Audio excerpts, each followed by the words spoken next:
Olá, sou Pedro Medeiros e, em conjunto com a Elisa, com o Emílio e com o Gustavo, a gente vai falar um pouquinho sobre a modelagem do sistema hidráulico do trem de pouso do Boeing 777. Durante a nossa apresentação, a gente vai introduzir e falar um pouquinho dos objetivos desse nosso projeto, então apresentar a aeronave, depois apresentar os componentes e a lógica por trás do modelo, apresentar o modelo em si e depois analisar as respostas que a gente consegue simulando esse modelo. Quando a gente fala do trem de pouso, a gente afirma que ele é um dos sistemas mais essenciais para uma aeronave, porque sem ele a gente não consegue fazer nem o pouso nem a decolagem, que são as duas operações mais importantes durante o voo de um avião. Então a gente pode considerar que uma falha nesse sistema pode causar um acidente gravíssimo. Quando a gente fala pelos órgãos reguladores, a gente chama de acidentes catastróficos de classe 4, que são os mais importantes. Então a confiabilidade num sistema desse é muito importante. E para a gente alcançar essa confiabilidade, a gente precisa principalmente de componentes hidráulicos robustos, uma lógica de controle muito bem definida e uma redundância para situações de falha. Então, a gente objetifica aqui alguns pontos principais. Entre eles, desenvolver um modelo funcional representativo de um sistema hidráulico de acionamento da aeronave, criar uma lógica de sequenciamento compatível com o funcionamento real desse trem de pouso. Representando a aeronave real, a gente vai implementar dois pistões de acionamento em paralelo com o controle coordenado. Então, com isso, a gente incorpora uma redundância no sistema para, caso aconteça uma falha, a gente consiga garantir que a operação continue segura. Então, com todo esse modelo pronto, a gente simula ele no ambiente computacional, para o nosso caso no software Hopsun, e a gente analisa o comportamento para ver se ele, de fato, condiz com a realidade e se ele cumpre com o que a gente busca. Falando um pouquinho sobre a aeronave, a gente está tratando do Boeing 777, modelo mais especificamente do 300ER, que significa Extra Range. Basicamente, todas as principais operadoras de aeronaves do mundo hoje em dia utilizam ele, então KLM, Emirates, Qatar, American Airlines, até a própria Latam, em diferentes distribuições de assento, etc. Então a gente consegue ter diferente quantidade de assento. É uma das aeronaves com maior autonomia hoje no mercado, então a gente alcança até 14 mil quilômetros com ele, até um pouco mais, dependendo da situação. E os motores mais utilizados para esse modelo específico são os motores da General Electric, o GE90-115BL. Agora já falando um pouco sobre o modelo. No modelo, nossos principais objetivos dentro da simulação apresentando o trem de pouso, ter uma lógica de sequenciamento em que a gente vai ter a abertura da porta, a extensão do atuador, então o fechamento da porta, para depois, simulando a continuação do voo, a gente ter a abertura da porta, a retração do atuador e o fechamento da porta. Todos esses parâmetros sendo condizentes com o próprio Boeing 777-300ER, que a gente conseguiu achar por meio da literatura, aplicando uma massa de perna de 4.200 kg e tendo dois pistões de acionamento para cada conjunto, do conjunto porta e trem de pouso. Olá, eu sou Elisa e eu vou mostrar como funciona, na prática, o sistema hidráulico de uma aeronave real e como que a gente traduziu isso para o modelo que desenvolvemos no Hobson. Primeiramente, se a gente olha para aeronaves como o Boeing 777, por exemplo, dá para ver que o sistema hidráulico deles é dividido em três partes principais, igual aqui na imagem. Uma parte central, uma parte do lado esquerdo e uma parte do lado direito. Essa divisão é importante para garantir a segurança, a redundância e também para ajudar a redistribuir o esforço entre todos os mecanismos que precisam ser acionados. Esses três sistemas vão funcionar juntos e vão se complementar. Então, mesmo que um deles venha a falhar, os outros continuam operando e mantêm o controle da aeronave. Entre os componentes que esses sistemas movimentam, a gente pode citar como exemplo o trem de pouso, os freios e as superfícies de comando, como os ailerons, o leme e os profundores. Para começar a análise do sistema real, a gente vai se basear no sistema hidráulico direito, que é mais simples e serviu de base para a construção do modelo em Hobson, que também considerou algumas outras hipóteses simplificadoras. Tanto o sistema direito quanto o esquerdo são bem parecidos, então qualquer um dos dois poderia ser usado como referência. No sistema real, tudo começa com um reservatório de fluido hidráulico. Ele é quem armazena o fluido e envia para o sistema sob pressão. Esse reservatório costuma ser pressurizado com o ar de sangria do motor, que garante uma alimentação contínua do sistema. Em seguida, a gente tem as bombas, que são quem fornece a energia do sistema. Um tipo de bomba que pode ser usada, que é análoga que a gente aplicou no modelo, é a EDP, que é a Engine Driven Pump, que é acionada diretamente pelo motor da aeronave. Ela vai fornecer vazão proporcional à rotação do motor. No nosso modelo, a gente representou essa bomba utilizando uma bomba hidráulica de deslocamento fixo, que simula exatamente esse comportamento. É uma vazão proporcional à rotação do eixo, que, por sua vez, depende da rotação do motor. Essa bomba vai ser a principal responsável por alimentar o circuito hidráulico e garantir que os atuadores respondam corretamente aos comandos do piloto. E ela vai retirar o fluido de um reservatório que é representado por esse símbolo. Considerando o objetivo final do sistema, de movimentar o conjunto do trem de pouso, a gente pode identificar os componentes responsáveis pela conversão da energia hidráulica em movimento mecânico. Em síntese, esses componentes vão estar representados pelos atuadores, que vão interagir diretamente com as massas a serem movimentadas. E no Hobson, essa massa que precisa ser movimentada, que é tanto a estrutura do trem de pouso quanto a porta, foi representada por um bloco de massa translacional. E ela vai simular o movimento linear que acontece quando o fluido empurra o atuador. Esse atuador, por sua vez, foi modelado como um cilindro hidráulico de duplação, que é um tipo de cilindro capaz de gerar movimento nos dois sentidos. Então, ele consegue tanto abrir quanto fechar a porta, ou então estender e recolher o trem de pouso. Esse tipo de atuador é um atuador muito comum na aviação, justamente por permitir um controle eficiente e preciso, principalmente quando é combinado com válvulas direcionais. Essas válvulas direcionais são responsáveis por controlar o caminho do fluido hidráulico no sistema. Então, no caso do trem de pouso, por exemplo, elas determinam quando que o fluido vai ser direcionado para abrir as portas e quando ele vai ser direcionado para fechá-las, por exemplo. Ou então, quando vai ser direcionado para estender o trem de pouso e quando vai ser direcionado para recolher o trem de pouso. Essas válvulas elas são acionadas por sinais elétricos, conforme são comandados pelo piloto. E elas garantem que o fluido chegue ao atuador no momento certo. Além dos componentes principais já citados, outros elementos foram incluídos no modelo no Hobson para representar as características reais de funcionamento, de segurança e de comportamento dinâmico do fluido no sistema hidráulico. Um deles seria a válvula de alívio de pressão, que tem a função de proteger o sistema contra pressões muito elevadas. Quando a pressão excede um valor pré-definido, por exemplo, essa válvula se abre e desvia o fluido para o reservatório, evitando danos aos componentes. É, Outro tipo de componente que a gente pode usar no modelo é o acumulador, que serve para armazenar energia hidráulica, ou seja, o fluido sob pressão. Ele ajuda então a manter a pressão constante no sistema, absorver os picos de pressão e fornecer fluido rapidamente em situações de demanda súbita, como durante a troca de atuador ou então a falha de algum dos sistemas. Os volumes hidráulicos, por sua vez, foram aplicados para representar regiões onde o fluido é comprimido, como em câmaras ou tubulações, e eles vão ser fundamentais para refletir o comportamento transiente do fluido. Por fim, a válvula shuttle atua como uma porta lógica do tipo OU, conectando automaticamente a saída à fonte que tiver maior pressão disponível no momento. Isso permite que o sistema funcione de forma contínua, mesmo se o circuito principal falhar, já que a válvula faz a troca para o circuito redundante sem interferência externa. Olá, eu me chamo Emílio e agora eu vou apresentar como a gente conectou todos esses componentes que foram apresentados para formar a arquitetura do sistema de fato.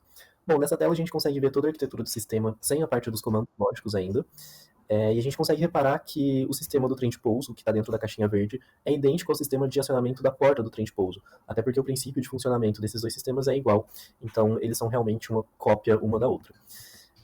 Aqui na parte de baixo da imagem a gente consegue ver as duas bombas, então a gente tem a bomba do sistema primário e a bomba do sistema secundário.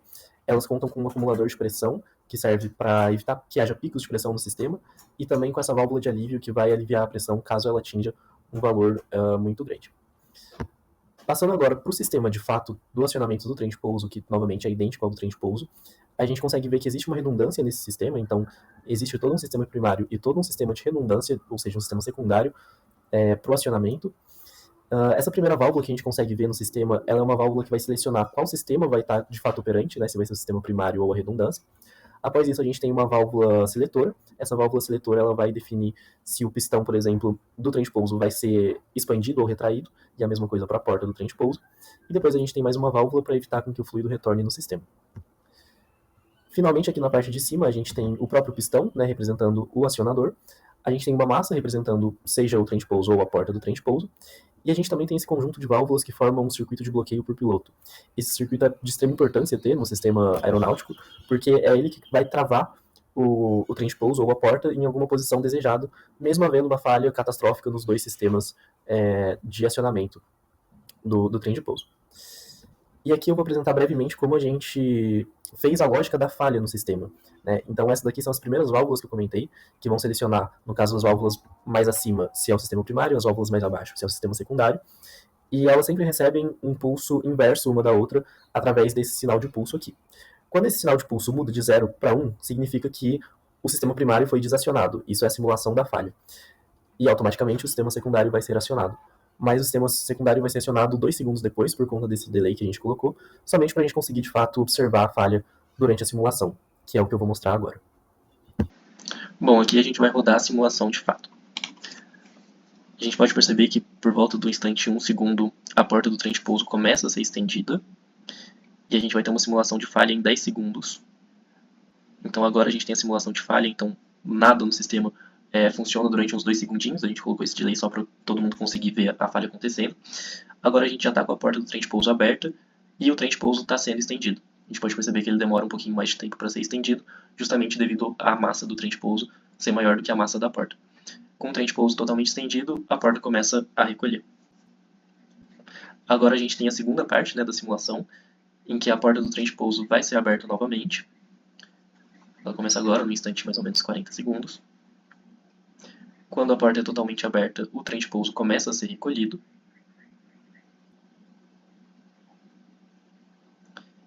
E assim que o trem de pouso for totalmente recolhido, a porta do trem de pouso vai se fechar novamente.